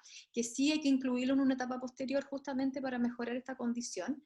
Ya vamos a tener pacientes con alteración de la sensibilidad a la insulina, por lo tanto pueden, incluso si estén todavía con corticoides, con glicemias un poquito más aumentadas, ¿cierto? Ahora, en relación a la rehabilitación, lo que les mencioné, importante basarse en escalas más bien subjetivas, porque vamos a tener que justamente, ante el mínimo esfuerzo, sus pulsos van a ser muy elevados, tanto el de base como el de parar y sentarse. Ya con 2 parar y sentarse se puede aumentar mucho. Ya, por lo tanto, utilizar el pulso no es muy certero, ¿ya? Considerar en aquellos pacientes con alteraciones o limitación de la funcionalidad en forma severa, entrenarlos en una primera instancia con actividades de la vida diaria, pero más bien instrumentales. O sea, en el fondo decir, ¿sabes qué? Hoy día te vas a ir a acostar y a levantar de la cama. Vamos, repitámoslo, ¿ya? Ir a la cesta, guardar ropa, hacer como, ¿ya? Porque de verdad que eso también les ayuda. Considerar también un entrenamiento cognitivo, si bien esto también lo realizan otras profesiones como los terapeutas ocupacionales, nosotros mientras hacemos ejercicio también podemos trabajar en cierta manera el entrenamiento cognitivo, considerar siempre el control neuromuscular en ellos cuando estemos realizando algún tipo de ejercicio, sobre todo el fortalecimiento muscular, ¿cierto? Priorizar en una primera instancia los ejercicios de fortalecimiento muscular por sobre los ejercicios aeróbicos, evitar desaturación y disnea, considerando acá el tratamiento aéreo en caso que el paciente tenga un componente importante, ¿cierto?, de compromiso pulmonar, y asegurarse con el equipo de nutrición un buen aporte proteico para asegurar esta mantención o ganancia de masa muscular. Quise poner esto, la importancia de la telerehabilitación es que permite un acceso equitativo, o sea, la idea es que sea transversal, como lo dije un rato atrás, ¿ya? Que todos tengan acceso a telerehabilitación, ¿ya? Se ha visto que es segura y efectiva en la medida de que uno lo realice en forma correcta, tomando todos los resguardos posibles. Acá muestro algunos factores que limitan el acceso ya a la telerehabilitación. Y además vemos, esta es una revisión sistemática que muestra que existen evaluaciones técnicamente factibles con buena validez y fiabilidad para evaluar por telerehabilitación. Un nombre en ellos es el test de Berg, ¿cierto? La escala abreviada de calidad de vida. También se ha visto que el test de March lo utiliza en telerehabilitación, y este es el test que a mí me encanta, el de parar y sentarse en un minuto. Y por lo tanto, para terminar, vemos entonces que las medidas subjetivas pasan a ser un punto importante en el entrenamiento de estos pacientes. Considera la escala de disnea, de esfuerzo, el TOP test, ¿ya? Como conclusión, la estadía en unidad de cuidado intensivo empeora las comorbilidades de base del sujeto con patología metabólica, la limitación del ejercicio, las secuelas físicas y psicológicas, la disminución de la calidad de vida son legados importantes de COVID-19. Debemos basar esta rehabilitación bajo una intervención multidisciplinaria, ¿ya? El aumento de los costos y el uso de los servicios de atención médica deben prepararse para cubrir estas atenciones sanitarias, porque de verdad viene mucho paciente que va a necesitar de un programa de rehabilitación. Las intervenciones deben ir dirigidas a mejorar la funcionalidad a largo plazo, mejorar también el nivel de disnea, y la telerehabilitación es una herramienta útil, segura y con buenos resultados en distintos outcomes de salud, ¿ya? Bueno, aquí me voy a alargar un poco, pero... Recuerda entonces levantar levemente la colita. Ahí ya vemos acá, es más largo, pero acá vemos uno de los pacientes, no lo puse a todo, no le alcancé a sacar foto todo. Él llegó con una alteración del equilibrio importante, un paciente joven de 33 años, todos aprobaron, aceptaron salir en las imágenes, por si acaso. ¿Ya? Estuvo en ventilación mecánica muy poquito, 5 días, estuvo hospitalizado cerca de 15 días, y no quedó con ningún deterioro a nivel pulmón, básicamente músculo esquelético. Sin embargo, él no estuvo ventilado, estuvo solamente en MQ, ¿ya? Y quedó con un componente central muy marcado, muy disneico. Entonces ahí es donde uno dice, ¿qué pasa? Que los pacientes no ventilados, y no se ha repetido harto, quedan con un daño pulmonar quizás más de lo que estuvieron ventilados, algo ahí, no sé. Los invito a que sigan @sadefco.chile, el grupo de capítulo de salud y ejercicio físico de la Sociedad de Cirugía Bariátrica y Metabólico, mi correo en caso de que quieran alguna bibliografía. Aquí está todo el equipo maravilloso de Clínica Indisa, la Anne, Mego Washington, Seba, la Lore Cadi, la Fran, aquí estoy yo, mi amiga la Karin, y la Ceci, y aquí estamos parte del equipo de Clínica Indisa. Muchas gracias, Erika. Como siempre disfrutamos mucho de tus presentaciones, muy ligadas con la parte cardiometabólica. Erika nació de la cardiorehabilitación y se orientó, ¿cierto?, hacia cardiometabólico. Tenemos algunas preguntas que ya se han formulado. Le vamos a pedir a los expositores que abran sus micrófonos y sus cámaras para poder contestar. Son poquitas, así que si tienen más por ahí, yo creo que eso habla muy bien de lo claras que fueron las exposiciones, ¿cierto? Y podemos correlacionar fácilmente con nuestra experiencia, ¿ya? Bien, dentro de las primeras preguntas, bueno, nos comentan que lo importante es devolver al paciente a la funcionalidad lo más alta posible, y nos hacen una consulta que tiene que ver con medicamentos. Ya yo creo que aquí se aleja bastante de nuestro quehacer kinésico, pero quizás algunos que han estado en contacto con los médicos podrían ayudarnos qué es lo que se está usando. Dice, ¿qué evidencia hay reciente del factor protector de los medicamentos para el tratamiento de las comorbilidades antihipertensivas, metformina, GLP-1, etcétera? Sí, GLP-1. GLP-1 tiene un factor inflamatorio, sí se ha visto que el GLP-1, la idea es que ellos sigan con sus tratamientos, que no lo suspendan. El GLP-1 es un súper buen medicamento porque además genera una protección antiinflamatoria. Exacto. Sí. ¿Ya? Y bueno, yo también me sumo a lo que dice Erika, de los pacientes deben seguir con sus medicamentos. De hecho, a veces incluso se suman medicamentos producto de los antibióticos de uso prolongado, los corticoides nos disparan un poco la glicemia, hay que agregar que son un poquito más de insulina, pero en relación a la pregunta específica sobre el factor protector de los medicamentos, no está demostrado que el paciente deba tomar medicamentos si es que no tiene una comorbilidad asociada. O sea, no hay que dejarles metformina preventiva, ni un YECA preventiva, ni una ARA2, nada, y menos un GLP-1 que más encima son mucho más caros. ¿Ya? Erika, hablaste de que hay que evaluar la función pulmonar después de los 3 meses. Sí. ¿Por qué en ese tiempo? Preguntan, y porque mira, hay dos, los españoles sacaron un flujograma que ellos dicen que creo que entre 6 a 8 semanas, pero yo estoy más de acuerdo que a los 3 meses, porque ahí nos aseguramos, por ejemplo, hay muchos estudios chinos que evalúan al alta las pruebas pulmonares, y ahí los pacientes todavía están inflamados, están con restricción, o sea, hay que esperar un poco que el proceso agudo, ¿cierto?, se revierta, y ya a los 3 meses probablemente vamos a tener algo más certero, ¿ya? Y como dije, aquí lo importante, más que valorar las pruebas de volumen, ¿cierto?, más importante valorar las pruebas de difusión, ¿ya? Que es lo que se ha visto que está mayormente afectado, y es lo que en definitiva en estos momentos nos limita mucho, y los limita mucho en su calidad, en su funcionalidad. Perfecto. Se saturan muy rápido. En relación a la saturación hay varias preguntas. Dice que si es recomendable el uso de oxigenoterapia para evitar la desaturación durante la rehabilitación, y hasta cuánto tenemos que aguantar la desaturación. Ya, mira, estuve leyendo en relación, porque un poco uno tiene que empezar ahora a mirar como ejemplos de rehabilitaciones pulmonares, ¿cierto? En los escenarios que ya hemos tenido en los pacientes.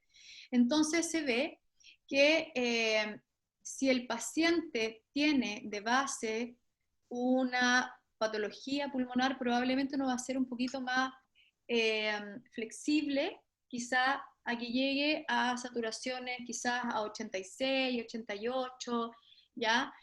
En un paciente con un pulmón sano, supuestamente previo a COVID-19, quizá uno se pone un poquito más exigente, uno dice, ¿sabes qué? Lleguemos solamente hasta 89, ahora es inevitable, los pacientes saturan mucho y se recuperan. Algunos estudios dicen que sí recomiendan la oxigenoterapia durante la sesión. No hay problema, o sea, si el paciente, si tienen acceso a ello, si el paciente no tiene problema, ya, y si un paciente que satura mucho y está muy disneico, pero en ese sentido, por eso es que es importante mucho los plazos que uno les dé en el momento de la sesión. Ya, con algunos pacientes uno se demora mucho y hace muy poco, que es mucho para él, o sea, sin duda que lo va a ayudar. Para uno como kinesiólogo, uno dice, chuta, solamente nos paramos y nos sentamos, hicimos punta de pie, ejercicio respiratorio y no pudo más, ¿ya? En ese sentido, darse el tiempo de recuperación, la idea es no caer en disnea, ¿ya? Porque si en el fondo exigimos desde el punto de vista cardiopulmonar a este paciente, ya está muy disneico, probablemente pueda que retenga, ya que haga un poco de hiperinsuflación, y por otro lado además no va a tener muy buena experiencia con la rehabilitación. Entonces aquí la invitación es que de los plazos específicos de recuperación no se apuren, si está muy disneico, hay que controlar y utilizar las técnicas que uno puede hacer como para que ellos, ¿cierto? Es como sentarse así, con los brazos arriba, ¿cierto? Todo lo que conocemos para que aliviar un poquito su disnea en el momento de la sesión. No sé si respondí a la pregunta. Yo creo que sí, o sea, hay que buscar siempre la saturación dentro del rango de seguridad, ¿cierto? Ojalá que el paciente sature sobre 92, ¿ya? Con la actividad. Pero yo, de experiencia, quizás alguien más si quiere sumar, que los pacientes se comportan un poquito como fibróticos, ¿cierto? Que recuperan con el reposo, sin tener siempre signos de fibrosis. Están hablando también del concepto de Borg, ¿cierto? De disnea, y que no siempre se correlaciona con la saturación, y sí, es verdad, ¿cierto? Es verdad. A No veces siempre. el paciente está, como dicen ellos, como tuna, y uno dice, bueno, sentémonos un poquito, le voy a agregar más oxígeno. Como que no se entiende mucho y tiene que ver un poco con este comportamiento tipo fibrótico, ¿ya? Yo creo que aquí cualquiera de los dos nos puede ayudar. Jonathan, quería preguntarte, porque siempre utilizamos el ejercicio funcional, el paciente con COVID va a estar en su unidad, ya no puede salir, pero también qué podemos recomendar en relación a el tipo de contracción muscular, si hacemos excéntrico, hacemos concéntrico, y qué tipo de ejercicio podríamos, por ejemplo, dejarle a un paciente a domicilio, que se va de alta, en relación a qué tipo de contracción muscular favorecemos en estos pacientes. Ajá. Bueno, en general, un paciente que ha pasado por una hospitalización prolongada, que ya va a venir secuelado con tanto la parte pulmonar como la parte metabólica, sugeriría comenzar a realizar trabajo de fuerza muscular. Ajá, antes de empezar con ejercicio aeróbico, ya que puede ser un poquito más demandante y con una experiencia menos agradable para el paciente. Si podemos llegar a la fatiga muscular específica, por ejemplo, cuádriceps, realizando algunas sentadillas con apoyo o quizás haciendo unos push-ups sobre una pared, pensando en tratamiento en la casa. Todas las actividades que podamos hacer, generando esta fatiga muscular, ajá, ya vamos a, bueno, por un lado ganar fuerza muscular, fuerza y resistencia. También se ha visto que este ejercicio de fuerza va, bueno, a liberar mioquinas que van a potenciar los demás sistemas. Ya van a haber mejora a nivel metabólico si se es constante, obviamente. Con una sesión no va a conseguir nada, en una semana tampoco. Ajá, lo más probable es que tengamos que trabajar 2 semanas, 4 semanas para empezar a ver los primeros efectos, ¿ya?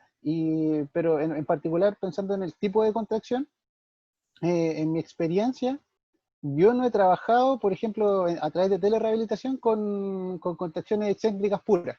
Ajá. Trato de buscar ejercicios que mezclen ya los dos tipos de contracción, cosas, actividades que ellos ya tengan experiencia.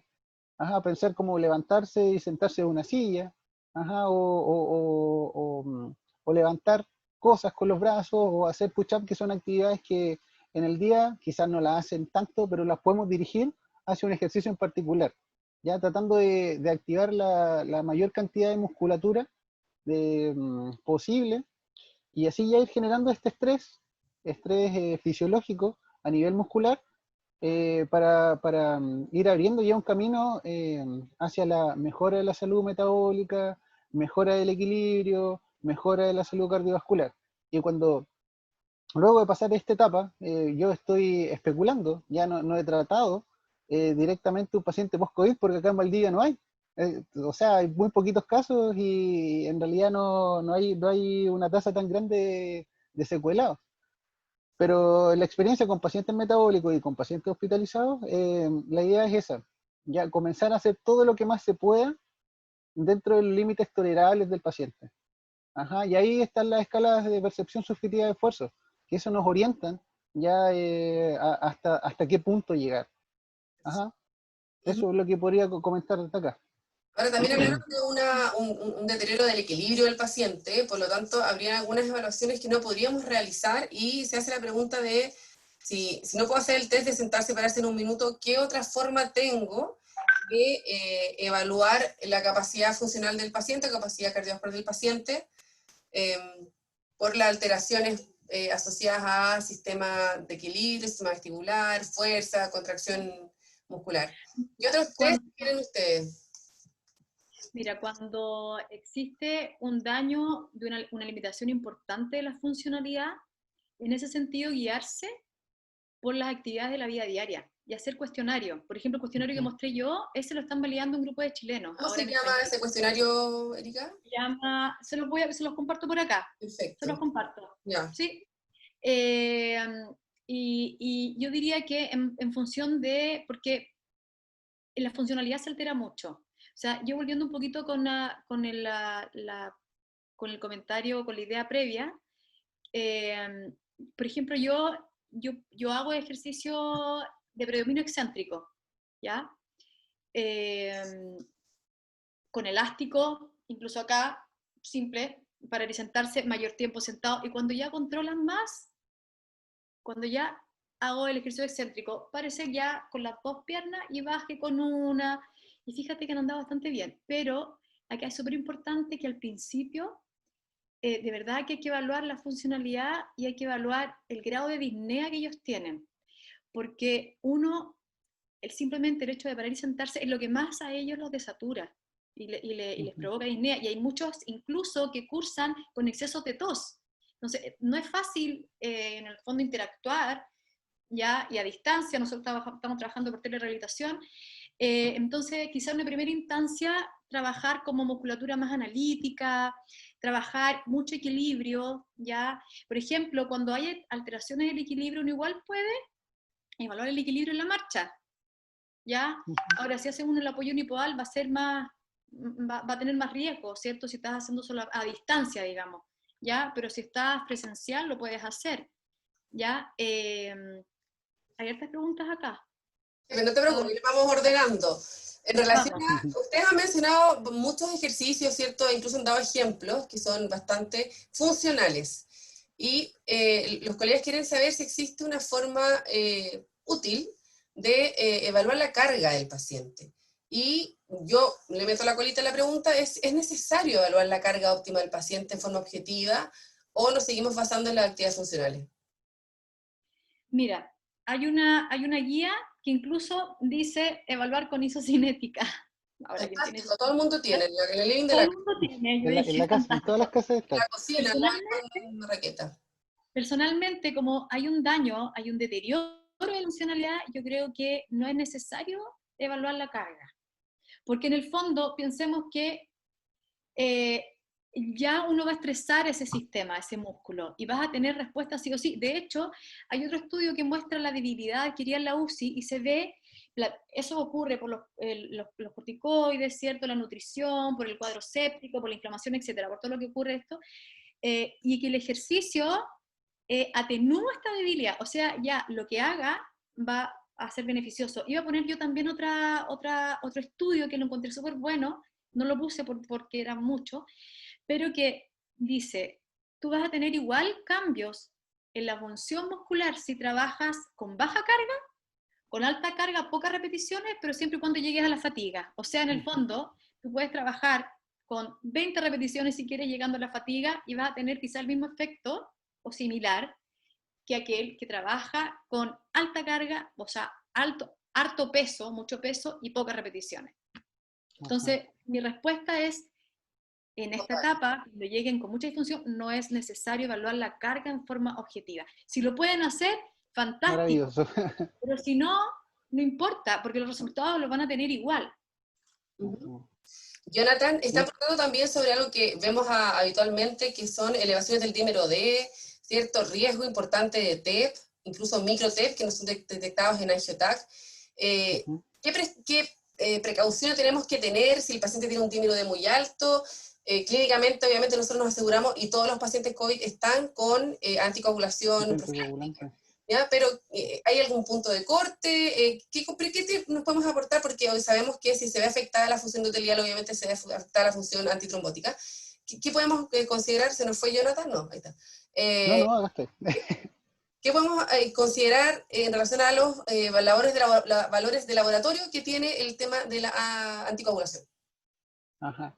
En particular, yo creo que la anticoagulación o la precaución que hay que tener, no conozco de manera objetiva si con un paciente COVID hay que tener mayor resguardo.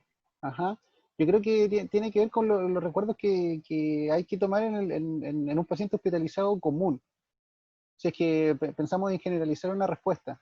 No manejo el punto de corte ya del cual tú me hablabas, ya para poder intervenir o no a un paciente. Yo creo que en ese punto podemos ya conversar con el equipo médico, especialmente el médico, para ir compartiendo la la evolución ya natural de la patología junto con la funcionalidad. Pero si me preguntas en particular, no manejo ese datito.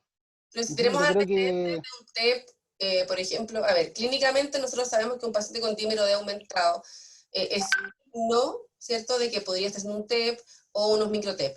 Pero los pacientes en hospitalización van a estar con anticoagulante, ya sea profiláctico, y si se encuentra un TEP, va a estar ya en dosis terapéutica, y además se van con anticoagulante para la casa, ¿ya? Entonces, en relación a eso, ¿cuál es el beneficio del ejercicio sobre el estado protrombótico que puede tener cualquier paciente? ¿Ya? ¿Qué beneficio podemos observar? bueno, ya generando un movimiento controlado a través del ejercicio físico, vamos a activar también todo el mismo riego sanguíneo, lo cual va a ayudar a la disminución de la formación de trombos a través del shear stress ya sobre los mismos vasos, lo cual va a activar ya la vasodilatación y mejorar la salud endotelial en general. En realidad, eso sería como el mayor beneficio que podía comentar. No sé, Es Erika, importante si tiene reforzar, ¿no otro. es cierto?, que el endotelio también tiene una función antitrombótica importante, por lo tanto, el paciente que tenga un TEP, pasamos un tiempo que son 24 o 48 horas de anticoagulación terapéutica, y como decimos nosotros, démosle, ¿cierto? Démosle. Tiene que moverse. Estamos hablando también acá, y quizás Erika nos puede ayudar más, en relación a la parte de qué pasa con el infarto y el COVID. Aquí damos otra charla, de que se vino esto, ¿ya? De hecho, los cardiólogos han dado todo el COVID, han estado conversando del tema de la relación entre la aparición de infartos con supra y sin supra, en contexto de COVID, causados por el COVID, y tiene que ver con lo que hablaba Jonathan de la alteración justamente de la función endotelial, ¿cierto? Perdemos la capacidad de manejar adecuadamente las placas de ateroma, perdemos la capacidad de dilatar y relajar adecuadamente las arterias, y perdemos también la capacidad antitrombótica, que es un estado saludable de endotelio. Entonces, en relación a la pregunta de Rafael, Erika, si tienes algo más que decir, si existe relación entre el COVID y el infarto o el miocardio. O sea, por supuesto que han habido casos, sí, asociados a infarto, asociados a accidentes vasculares producto del COVID, porque recordemos que hay una alteración protrombótica acá con COVID. De hecho, mucho TEP también, hay un porcentaje, y esos quedan mucho más disfuncionales que otros, o sea, y la tasa de mortalidad también de ellos es alto. Mira, en relación a los pacientes que cursan con infarto o el miocardio, lo que dice la guía británica torácica es que ellos debiesen someterse a una prueba, porque eso lo mencioné, a una prueba de cardiopulmonar, ya sea aquellos que hayan quedado con alguna patología respiratoria importante o cardiovascular, o que esté con mucha disnea sin causa aparente después de un tiempo, después de los 3 meses, idealmente hacer un test cardiopulmonar, ¿ya? Y en ese sentido, derivarlo, según esa guía dice, derivarlo a los especialistas, ¿ya? ¿Puedo responder algo ahí que así, chiquitito, Rob? Que algunos dicen sí, que igual hacen pruebas funcionales. Sí, sí, se puede hacer las pruebas funcionales se hacen, lo que pasa es que hay que considerar quienes tengan mayor limitación funcional, o sea, quien dentro de ello tenga una categorización severa de la funcionalidad, y en ello basarse en la funcionalidad, porque probablemente no van a poder hacer, o sea, a lo mejor hacen 2, y eso ya es una evaluación, con que hagan 2, está perfecto, van a intentarse, son 2, después lo va a mejorar. Bien, ¿ya? Gracias. Bueno, Fernando Marañedo pregunta sobre muerte súbita post-COVID, y ahí yo quiero meterle un poco la cuchara. Los cardiólogos también se están cabeceando con esta pregunta, ¿ya? Porque el COVID también les está tirando unas arritmias bien terribles, unos infartos a pito de nada, y también se están cabeceando porque efectivamente hay una relación, pero la relación es como como digo yo, que las cigüeñas traen las guaguas de París, ¿cierto? No saben cómo es que genera todo esto. Se sabe que hay una alteración miocárdica, se sabe que generan una especie de miocarditis y también miocarditis. Entonces, la verdad que todavía de venir a decir, es esto, es por esta razón, todavía es un poco complejo matricularse con una información así. Pero hay muerte súbita por COVID relacionada con muerte por causa cardiovascular, como arritmias malignas, hay infarto por COVID, hay accidentes vasculares, hay polineuropatías también, que afecta el sistema nervioso central, el COVID, y se generan estos cuadros. Lo importante es que nosotros sepamos medir los riesgos, ¿cierto?, de la evaluación. Y la última pregunta, para que puedan todos ir a dormir, porque probablemente tienen turno mañana, para Jonathan, se hace la pregunta si está como contraindicado o mejor más restringido el ejercicio aeróbico en los pacientes COVID en relación a los ejercicios de fuerza muscular, y esa excéntrica o excéntrica. No sé qué opinión tienes tú, y si obviamente la Erika nos puede complementar desde la clínica probablemente tal.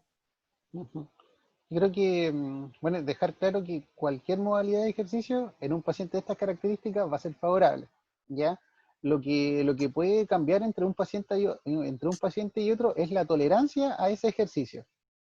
Comentaba antes que puede ser una buena medida y comenzar con ejercicio de fuerza, porque podemos trabajar de manera analítica, miembros inferiores, miembros superiores, no sobrecargando ya el sistema cardiopulmonar, ¿ya? Pero si el paciente es capaz de tolerar quizás caminatas de 10 minutos, y es algo de una actividad que él hacía previamente, o trotaba previamente y ahora ya quiere volver a entrar en ese ritmo, lo puede hacer, lo puede hacer.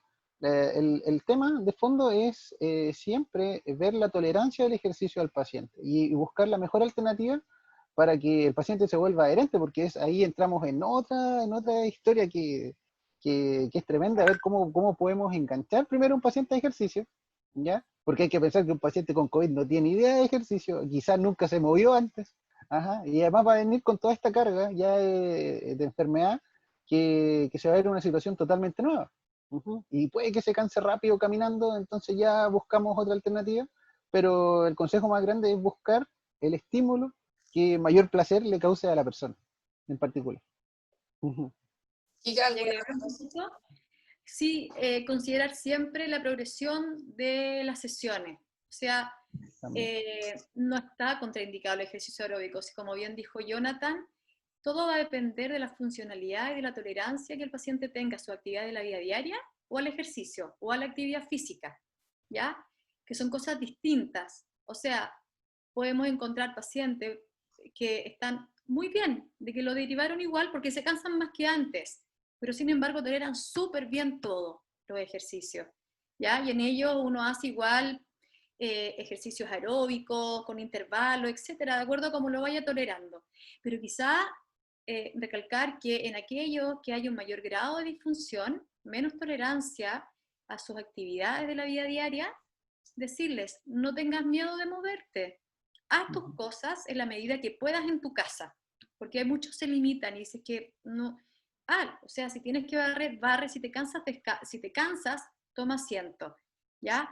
Pero partir por ahí con los que están más deteriorados. Perfecto. Bueno, muchas gracias Erika, muchas gracias Jonathan por su exposición. Como les dije anteriormente, dos profesionales destacados, kinesiólogos, del área de la investigación, del área de la clínica, y la verdad es que compartir con ustedes ha sido un agrado, y obviamente salimos más enriquecidos hoy día. ¿Ya? Bueno, mandan muchas felicitaciones, tremendas exposiciones, Joaquín, más arriba habían más saludos de todos sus fanáticos, así que un 7 para todos. Ya se viene el trabajo con Pablo Sala, que dice hablar de miocarditis, y gracias por el aporte. Efectivamente, esperar entre 3 a 6 meses para comenzar con pacientes deportistas. Muchas gracias, muchas gracias, muchas gracias, felicitaciones, etcétera. Esta grabación va a estar disponible en el canal de YouTube. Lo último, que se está trabajando en el Consenso Nacional de Rehabilitación post-COVID, para que estén atentos. Soquicar también está participando, así como Saesco también está participando. Como les dije, esta grabación va a estar disponible en nuestro canal de YouTube. Más información en nuestro Instagram, @soquicari_, y obviamente siempre disponibles a través del correo electrónico soquicar@gmail.com para prontamente reunirnos con más socios todavía y poder generar una asamblea con más información, con las distintas áreas que tiene la rehabilitación cardiovascular, desde el intensivo hasta el gimnasio, la fase 3, la investigación, la parte epidemiológica. La verdad es que es una especialidad rica, ¿cierto? Bien complementada. Ya tanto con kinesiólogos, participando también con los médicos, enfermería, todos ahí conectados. Así que muchas gracias a todos. El test, profe Erika, por favor, que no se le olvide el test. El test, profe. Espérame, lo Está tengo aquí en un... googleando. ¿Ya? Lo pueden lo mandar tengo- por correo electrónico y nosotros lo subimos Eso, a nuestro Instagram. que me escriban, yo lo mando y puedo mandar no tengo ningún problema en compartir la presentación. Sí, la Ajá. presentación Y quedó también grabada, así que fregaste porque ya quedó. ¿Ya? Ya quedó, ya. Vamos a enviarle todo, obviamente, una prueba, a ver si nos aprueban la... Como siempre, un gusto compartir la mesa redonda contigo, Rose, querida. Sí. Un Bueno, gusto como también, comenta. Jonathan. El correo es sokicar con @gmail.com. Nuestras redes sociales es en Instagram sokicar_, porque no sabemos dónde está la otra.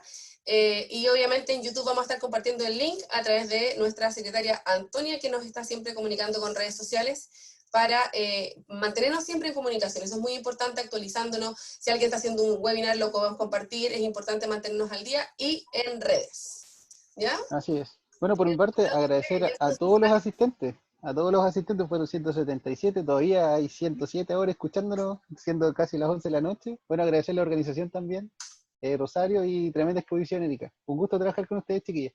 Sí, Un gustazo. Este bien novedades del Congreso Voy a subir el... Acá lo encontré. Ya. Está la chica apareciendo. Bien, se viene novedad sobre el congreso que va a ser cardiorrespiratorio, ¿cierto? 2, que se va a hacer en Santiago, lo vamos a modificar para que sea una instancia virtual también. Y cuál va a ser la participación de kinesiología en el Congreso Chileno de Cardiología que va a ser este año en Santiago por vía online. Ya vamos a estar compartiendo con ustedes la parrilla. Así que muchas gracias y a todos.